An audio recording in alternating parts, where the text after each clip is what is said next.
হাসরের ময়দান যেদিন কাম হয়ে যাবে, ভাই তার ভাই থেকে পালায়ন করবে, সন্তান তার বাবা থেকে পালায়ন করবে, স্বামী তার স্ত্রী থেকে পালায়ন করবে। সন্তান ডাক দিয়ে বলবে, মা গো, 10 মাস 10 দিন গর্ভে ধারণ করেছিলেন গো মা, আমার জন্য কত কষ্ট জমিনে করেছিলেন, আজকে আমি একটা নেকির জন্য জাহান্নামের আসামি, ও মা আপনি আমাকে একটা নেকি দিয়ে দেন। এবার মা ডাক দিয়ে বলবে, আমার তো দুনিয়াতে বিবাহ হয় নাই, সন্তান হবে কোথার থেকে? বাবা তার সন্তানকে অস্বীকার করবে রে মুসলমান। এরে পর্দার অন্তরালের মা বোনেরা, এরে আমার যুবক ভাই গো, সেই হাসরের ময়দানে কি অবস্থা হবে? কেউ কাউকে বাঁচানোর জন্য আসবে না।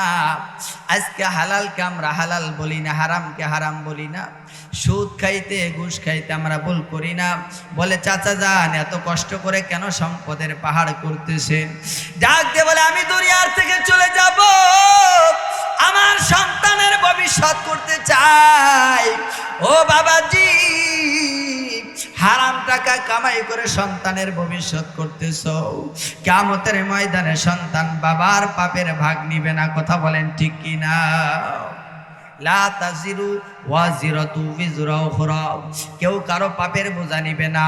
এজন্য বলে যাই, 5 ওয়াক্ত নামাজ আজ থেকে আদায় করতে হবে ইনশাআল্লাহ। আযান যখন হয়ে যাবে আর ঘুমের বিছানায় নাই, আমার আল্লাহ তাআলা আমাকে ডাক দিয়েছে, আমাকে নামাজ আদায় করতে হবে। ওরে যুবক, ঠান্ডা পানি দিয়ে যদি ওযুটা করতে পারো কি লাভ হবে? কিয়ামতের কঠিন ময়দানে এই চেহারার মধ্যে নূর চমকাইতে থাকবে, হাতের মধ্যে নূর চমকাইতে থাকবে, এটা দেখে দেখে আমার নবী সুপারিশ করবে, জান্নাতে আল্লাহ তাআলা স্থান দিয়ে দিবে। বলেন সুবহানাল্লাহ।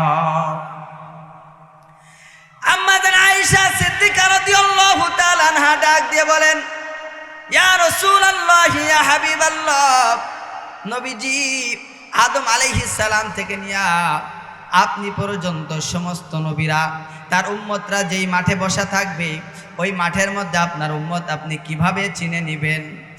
আল্লাহ রাসূল বলে, এরে আয়েশা, 100 লাল উট যদি এখানে থাকে, তার মধ্যে একটা উট যদি এমন থাকে যার কপালটা সাদা থাকে, বলো তো আয়েশা, বলো এই লাল উটটাকে, এই সাদা কপালওয়ালা উটটাকে খুঁজে বের করা যাবে কিনা? আল্লাহর নবীর স্ত্রী হযরত আয়েশা বলে, অবশ্যই বের করা যাবে। এবার আল্লাহর নবী বলে, আমার উম্মত যারা হবে, নামাজ পড়ার জন্য যারা ওযু করবে, ওযুর অঙ্গগুলো নূরের আলোতে চমকাইতে থাকবে, এটা দেখে দেখে আমার উম্মতকে আমি জান্নাতি করে দিব। আরো আস্তে কর্নালি মহিলারা শুনবে, বাড়ির থেকে কি না করে দিছে খবরদার সুবহানাল্লাহ কিন্তু কম যাবে। এরকম কোন ঘটনা আছে নাকি? কি বলেন? তার আওয়াজ করে বলেন না সুবহানাল্লাহ। একটা ঘটনা হাসরের ময়দানে এমন ঘটবে রে মুসলমান, আল্লাহর নবী দাঁড়ানো অবস্থায় হযরত আদম আলাইহিস সালামের সাথে কথাবার্তা বলতেছে। এমন সময় একজন জাহান্নামীকে জাহান্নামের দিকে টানতে টানতে নিয়ে যাবে। গভীর মনোযোগ দিয়ে আমার এই ঘটনাটা শুনবেন। এমন সময় হযরত আদম আলাইহিস সালাতু ওয়াস সালাম ডাক দিয়ে বলবে, ইয়া মুহাম্মদ সাল্লাল্লাহু আলাইহি ওয়াসাল্লাম, তাকায় দেখো না, তোমার উম্মতকে টানতে টানতে জাহান্নামের দিকে নিয়ে যায়। আল্লাহ রাসূল এই কথা কানে আসার সঙ্গে সঙ্গে ডাক দিয়ে বলবেন, বাবা আদম, আপনি কিভাবে বুঝতে পারলেন এটা আমার উম্মত? আদম আলাইহিস সালাম ডাক দিয়ে বলবে, ও মুহাম্মদ, তাকায় দেখো না, তার চেহারার মধ্যে ওযুর ছাপ দেখা যায়। সুবহানাল্লাহ। এমন সময় আল্লাহর নবী ওই উম্মতকে জাহান্নাম থেকে বাঁচানোর জন্য দৌড় দিবে আর বলবে, ইয়া মালাইকা, হে ফেরেশতাদের দল, দাঁড়াও দাঁড়াও দাঁড়াও। ফেরেশতারা আল্লাহর নবীর কথা শুনবে না, টানতে টানতে জাহান্নামের দিকে নিয়ে যাবে। গলার মধ্যে জাহান্নামের বেড়ি, মাজার মধ্যে জাহান্নামের বেড়ি, পায়ের মধ্যে জাহান্নামের বেড়ি, শিকল দিয়ে টানতে টানতে জাহান্নামের দিকে নিয়ে যায়। এমন সময় আমার আল্লাহ ডাক দিয়ে বলবে, এ ফেরেশতারা তাকায় দেখো না, পিছনে রহমাতুল লিল আলামিন তোমাদেরকে ডাকতেছে। আল্লাহু আকবার। সঙ্গে সঙ্গে ফেরেশতারা দাঁড়ায় যাবে। আল্লাহর নবী নিচের দিকে তাকায়া দাড়ি মুবারক ধরে নিচের দিকে বসে পড়বেন। আল্লাহর নবীকে লক্ষ্য করে জিবরাইল আলাইহিস সালাম বলবে, ওগো রাসূল মন খারাপ করবেন না, দেখেন না সাহাবায়ে কেরাম, দেখেন না ফেরেশতাদের দল দাঁড়ায় গেছে, আপনি কি বলতে চান বলেন। আল্লাহর রাসূল উঠে দাঁড়াবেন আর বলবেন, ও ফেরেশতারা আমার উম্মতকে কেন জাহান্নামে নিয়ে যাও? ফেরেশতারা ডাক দিয়ে বলে, ওগো নবীজি আপনার উম্মতের গুনার পাল্লা ভারী হয়ে গেছে আর নেকির পাল্লাটা দুর্বল হয়ে গেছে, এজন্য তাদেরকে জাহান্নামে নিয়ে যাওয়া হয়। আল্লাহর নবী ডাক দিয়ে বলবে, এ মালাইকার দল, আমার সামনে আমলনামাটা একটু টান দাও। আল্লাহু আকবার। আল্লাহর নবীর সামনে যখন আমলনামা টান দেওয়া হবে, আল্লাহর নবী দেখবে নেকির পাল্লা হালকা, গুনার পাল্লা ভারী। রিওয়ায়াতের মধ্যে আসে, হাদিস শরীফ প্রমাণ করে, আল্লাহর নবী পকেটের মধ্যে থেকে একটা কাগজের টুকরা যখন নেকের পাল্লার মধ্যে দিবেন, সঙ্গে সঙ্গে নেকের পাল্লা ভারী হয়ে যাবে। আল্লাহু আকবার। কিতাবের মধ্যে লেখে, এক রিওয়ায়াতের মধ্যে আসে, ওই কাগজের টুকরার মধ্যে লেখা আছে, লা ইলাহা ইল্লাল্লাহু মুহাম্মাদুর রাসূলুল্লাহ সাল্লাল্লাহু আলাইহি ওয়াসাল্লাম। এবার যখন নেকের পাল্লা ভারী হয়ে যাবে, উম্মতকে জান্নাতি করে দেওয়া হবে। এবার আল্লাহর নবী ডাক দিয়ে বলবে, উম্মত তুমি আমাকে চিনতে পারছো? ওই উম্মত আবেগে আপ্লুত হয়ে কান্না করবে আর বলে, ইয়া রাসূলুল্লাহ, দুনিয়াতে আপনার মহব্বতে মুখের মধ্যে দাড়ি উঠাইছিলাম, মুখের মধ্যে দাড়ি উঠানোর পর এবার শরীরের মধ্যে পাঞ্জাবি পরছিলাম, টুপি পরছিলাম, মানুষ আমাকে কত রকমের কথা বলছে গো নবী, আমাকে কত রকম উপহাস করছে।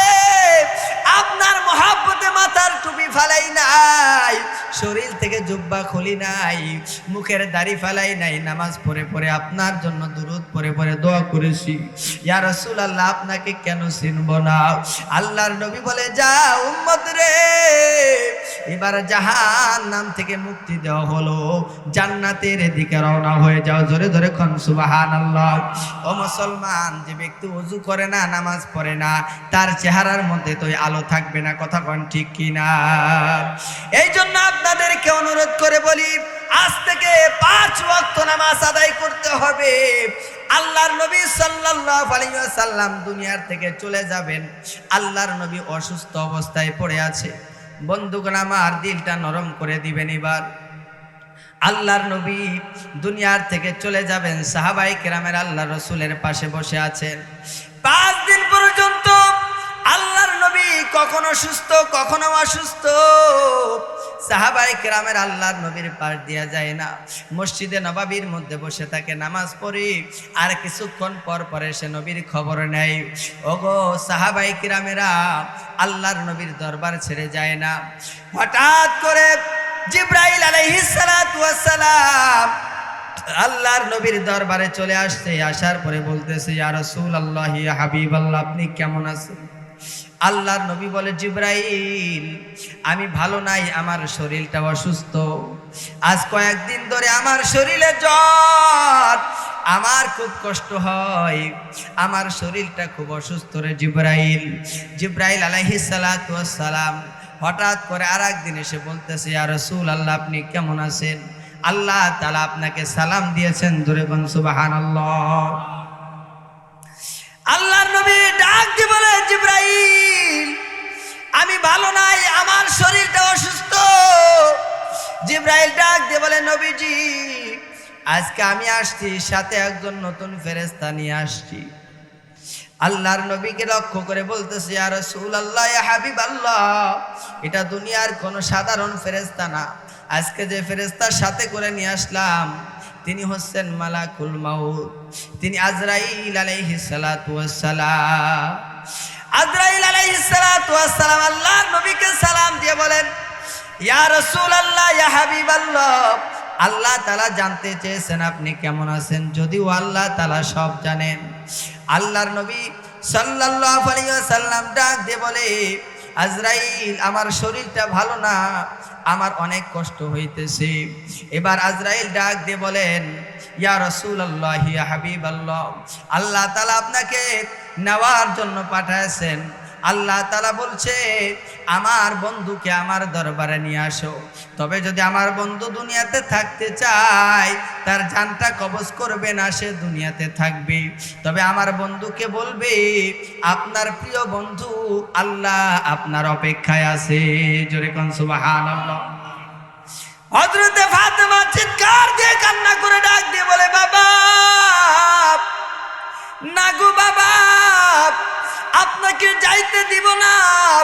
আপনি চলে গেলে আর আমরা কিভাবে দুনিয়াতে বাঁচবো? ওগো বাবা, আপনার শরীরটা অসুস্থ, আজরাইলকে বলো না চলে যাওয়ার জন্য। আল্লাহর নবী ডাক দিয়ে বলতেছে, ও ফাতেমা, আজরাইল আমার সম্মানে আমার সাথে কথা বলে আমার ঘরে ঢোকার অনুমতি চাই গো। দুনিয়ার কোনো মানুষের জান কবজ করার জন্য অনুমতি চায় না। আজকে যদি অনুমতি না দিই, আজরাইল আমার জান কবজ করার ক্ষমতা রাখে।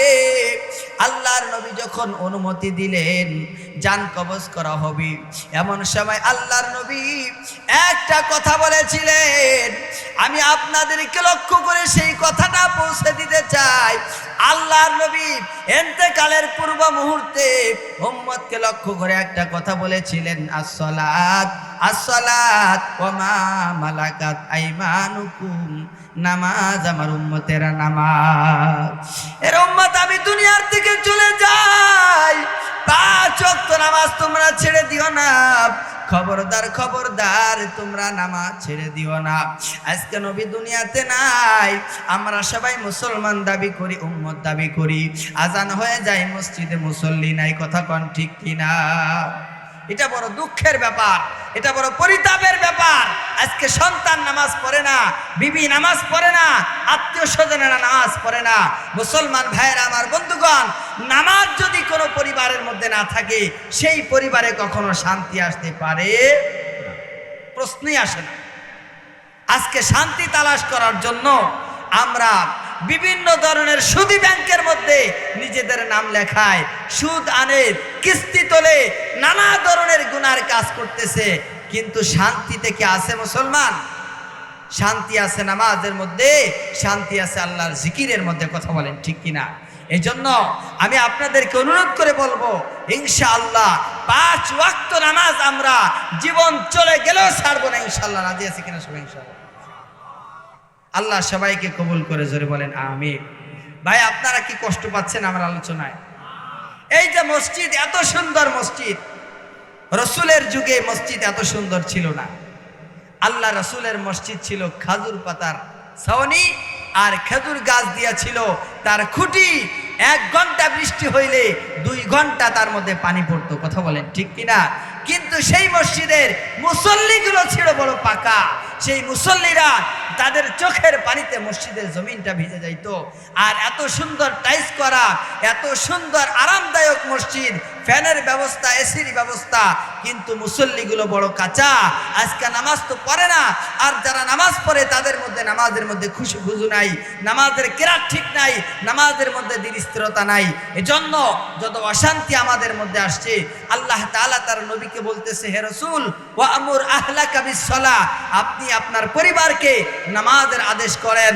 রিজিক আমি আপনার থেকে চাই না, রিজিক তো আমি আল্লাহই আপনাকে দান করব। আওয়াজ করে বলেন তো ভাই, রিজিকের মালিক কে? ও ভাই, এই জমিনের মধ্যে যত মাখলুক আল্লাহ সৃষ্টি করছে, সমস্ত মাখলুককে আল্লাহ তাআলা রিজিক দেয়। আপনার মতো 3.5 হাত বডির একটা মানুষকে আল্লাহ রিজিক দেওয়ার জন্য আল্লাহর রিজিকে কোনো সংকট হবে না। এই জন্য রিজিকের পিছনে না দৌড়াইয়া আমরা রাজ্জাকের পিছনে দৌড়াবো। রাজি আছি কিনা সবাই? ইনশাআল্লাহ। তাহলে আপনার আমার জীবনে শান্তি চলে আসবে, পরিবারে আল্লাহ তাআলা বরকত দিবে। লা ফাতাহনা আলাইহিম বারাকাতিম মিনাস সামাই ওয়াল আরদ, আসমান জমিনে আল্লাহ তাআলা বরকত দিয়ে ভরপুর করে দিবে, যদি আমরা আল্লাহর হুকুম পালন করতে পারি, নামাজ আদায় করতে পারি। এজন্য মসজিদ সুন্দর, আমি আপনাদেরকে অনুরোধ করে বললাম, ইনশাআল্লাহ আমরা আজ থেকে 5 ওয়াক্ত নামাজের নিয়ত করব ইনশাআল্লাহ। অতীতের ঘটনাগুলো যদি আমরা ইতিহাসগুলো যদি জানতাম, মুসলমানের যে ঐতিহ্য, তাহলে কখন আমরা বেনামাজি থাকতে পারতাম না। মুজাদ্দিদ আল-ফিসানি রহমাতুল্লাহি আলাইহি, এক আল্লাহর ওলি মুজাদ্দিদ আল-ফিসানি রহমাতুল্লাহি আলাইহির এলাকায় গেছেন সফর করার জন্য। মুজাদ্দিদ আল-ফিসানি রহমাতুল্লাহি আলাইহির মসজিদে নামাজ আদায় করবেন, তাকায় দেখে মসজিদের সামনে কিছু যুব সমাজ, কিছু ছেলে পেলে তারা খেলাধুলা করতেছে। এরকম করে কিনা অনেক সময়। তো ওই আল্লাহর ওলি মনে মনে চিন্তা করলেন, নামাজ তো আদায় করব, তাহলে ছেলেদেরকে একটু দাওয়াত দেই। বলতেছে, ছেলেরা আসো, তোমরা নামাজে আসো। তো ওই আল্লাহর ওলি তিনি নামাজ পড়ার জন্য মসজিদের মধ্যে প্রবেশ করছেন। ছোট্ট ছোট্ট বালকেরা ওরাও মসজিদের মধ্যে দৌড়ায় নামাজে চলে গেছে। নামাজ শেষ করার পরে আল্লাহর ওলি মনে মনে চিন্তা করতেছে, এই ছোট্ট ছোট্ট ছেলেরা, ওরা হয়তো ওযু জানে না, ওদেরকে একটু শিক্ষা দেই যে নামাজ পড়ার জন্য ওযু লাগে। তো বাচ্চাদেরকে ডাক দিয়ে বলতেছে, হে ছেলেরা, তোমরা তো নামাজ পড়লা কিন্তু ওযু করলা না, জেনে রাখো নামাজের আগে ওযু করতে হয়। দেখেন বাচ্চাগুলো কি জবাব দেয়। ওই ছোট্ট ছোট্ট বালকেরা তারা বলতেছে, আল্লাহর ওলি, আপনি হয়তো জানেন না, আমরা মুজাদ্দিদ আল-ফিসানি রাহমাতুল্লাহ আলাইহির বংশধর। আমরা শুধু নামাজের জন্য ওযু করি না, হার হালাতে ওযুর অবস্থায় থাকি, খেলতেছিলাম, ওযুর অবস্থায় খেলতেছিলাম। আল্লাহু আকবার। এই হলো মুসলমান। আর আজকে অনেক মুসলমান নামাজ পড়ে, তার ওযু সহি নাই, ওযু শুদ্ধ নাই, ঠিকমতো ওযু জানে না। এই মুসলমানের নামাজ দিয়া কখনো আল্লাহর দরবারে জান্নাত পাওয়া সম্ভব নাই। কথা বলেন ঠিক কিনা? আজান হয়ে যায়, মুসলমান ঘুমায় থাকে, মসজিদের সামনে দিয়ে যায়, সিগারেট টান দিয়ে ফু আসমানের দিকে দিয়ে দেখে কত দূর যায়, কিন্তু নামাজ পড়ার জন্য মসজিদে আসে না। কপাল পোড়া মুসলমান। আল্লাহর কতবার আল্লাহ লানত তোমার পরে। কথা বলেন ঠিক কিনা? আমার ভাইরা, বড় কষ্ট নিয়ে বলতেছি, একজন মুসলমান যখন নামাজ না পড়ে তখন তার মুসলমান দাবি করার হক থাকে না। এত গুরুত্বপূর্ণ একটা ইবাদতে যুব সমাজ আজকে মোবাইল নিয়ে ব্যস্ত, আজকে টিকটক নিয়ে ব্যস্ত, আজকে সোশ্যাল মিডিয়ার পাগল হয়ে গেছে, ফেসবুকের পাগল হয়ে গেছে। আজান হয়ে গেলে কখন আজান হয় সে খবরও নাই, কানের মধ্যে হেডফোন। কথা বলেন ঠিক কিনা ভাই? অনুরোধ করে বলবো, ইনশাআল্লাহ আজ থেকে আমরা 5 ওয়াক্ত নামাজ আদায় করব। আল্লাহ তাআলা আমাদের সবাইকে তৌফিক দান করে, জোরে বলেন আমিন। পর্দার অন্তরালে আমার মা বোনেরা বসে আছেন, আপনাদের সম্পর্কে একটা গুরুত্বপূর্ণ হাদিস বলবো আমি। আল্লাহর নবী সাল্লাল্লাহু আলাইহি ওয়াসাল্লাম আপনাদেরকে লক্ষ্য করে বলেছেন, ওরে পর্দার অন্তরালের মা বোনেরা, আজকের মাহফিল থেকে 4টি আমল নিয়ে আমরা বাড়িতে চলে যাব। আল্লাহ রাসূল বলছেন, আল মারআতু ইযা সাল্লাত খামসাহা ওয়া সামাত শাহরাহা ওয়া আহসানাত ফারজাহা ওয়া আতাআত বালাহা। 1 নম্বর 5 ওয়াক্ত নামাজ যদি কোনো মহিলা আদায় করতে পারে, 2 নম্বরে যদি সতীত্ব হেফাজত করতে পারে, 3 নম্বরে যদি স্বামীর হুকুম মেনে চলতে পারে, পর্দা পুশিদা মতো যদি চলতে পারে, 5 ওয়াক্ত নামাজ, স্বামীর খেদমত আর সতীত্বের হেফাজত আর রমজানের রোজা, 4টি কাজ যদি কোনো মহিলা করে, তার জন্য জান্নাতের 8টা দরজা আল্লাহ খুলে দিবে। আমলগুলো সহজ না কঠিন? 1 নাম্বার 5 ওয়াক্ত নামাজ, 2 নাম্বার স্বামীর খেদমত, 3 নাম্বার পর্দা সতীত্বের হেফাজত, 4 নাম্বার রমজানের রোজা। অনেক মহিলারা নামাজ পড়ে কিন্তু সময় মতো পড়ে না।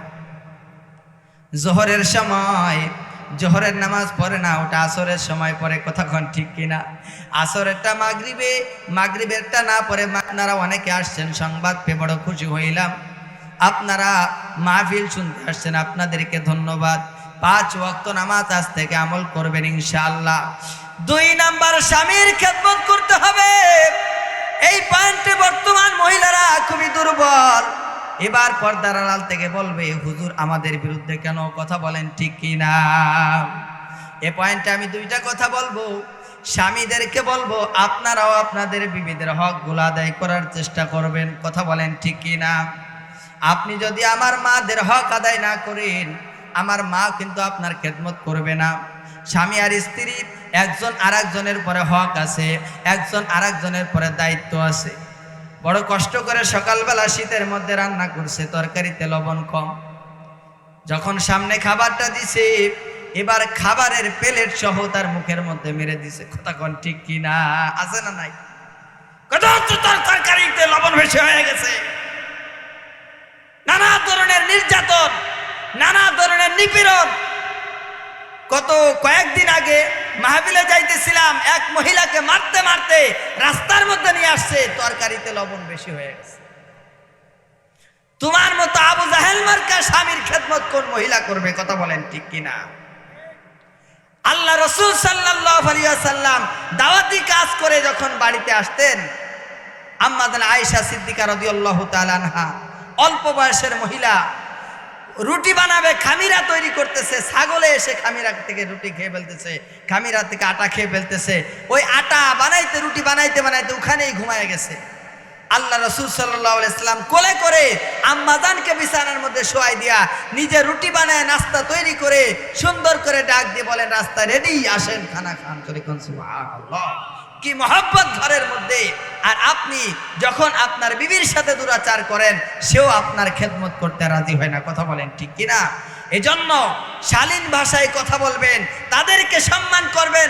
আর মনে রাখবেন, 3 বেলা খাবারের জন্য কোনো মেয়ে আপনার ঘরের মধ্যে আসে নাই, তারও আত্মমর্যাদা আছে, তারও সম্মান আছে। কথা বলেন ঠিক কিনা? মা বোনদেরকে সম্মান দিবেন, ভালোবাসবেন। মা বোনদেরকে লক্ষ্য করে বলবো, আপনারও আমার বাবাদের খেদমত করবেন। কোন মহিলা যদি স্বামীর খেদমত করে আর স্বামী যদি বিবির পরে খুশি হয়ে যায়, আল্লাহর নবী বলছে সোজা জান্নাতে ঢুকে যাবে। বলেন সুবহানাল্লাহ। আমার পর্দার অন্তরালের মা বোনেরা, 3 নাম্বার যেই কাজটা করতে হবে, সেইটা হলো আপনাকে পর্দাপশিদা মতো জীবনযাপন করতে হবে। আল্লাহ রাব্বুল আলামিন পবিত্র কোরআনে বলছেন, ওয়াকারনা ফি বুয়ুতিকুন্না ওয়ালা তাবাররাজনা তাবাররুজাল জাহিলিয়াতিল উলা। হে মুমিনা নারীরা, খবরদার, জাহিলিয়ত যুগের ওই বেপরদা নারীদের মধ্যে তোমরা চলবে না। তোমরা পর্দানিশীল নারী, তোমরা মুসলমানের নারী, তোমরা পর্দা মেনে হিজাব মেনটেন করে তারপরে চলাফেরা করবে। খবরদার, বেপর্দা হয়ে তোমরা চলাফেরা করবে না। আল্লাহর নবী বলেন, আদ-দুনিয়া কুল্লুহা মাতা ওয়া খায়রু মাতা'id দুনিয়া আল মারআতু সালিহা। আল্লাহর নবী সাল্লাল্লাহু আলাইহি ওয়াসাল্লাম বলেন, দুনিয়ার সব কিছু হলো সম্পদ, তার মধ্যে উত্তম সম্পদ হলো নেককার আল্লাহওয়ালা নারী। জোরে জোরে কোন সুবহানাল্লাহ। দিনদার নারী সব থেকে দামি সম্পদ। পর্দার অন্তরালের মা গো, তুমি তো সাধারণ কোন মহিলা না।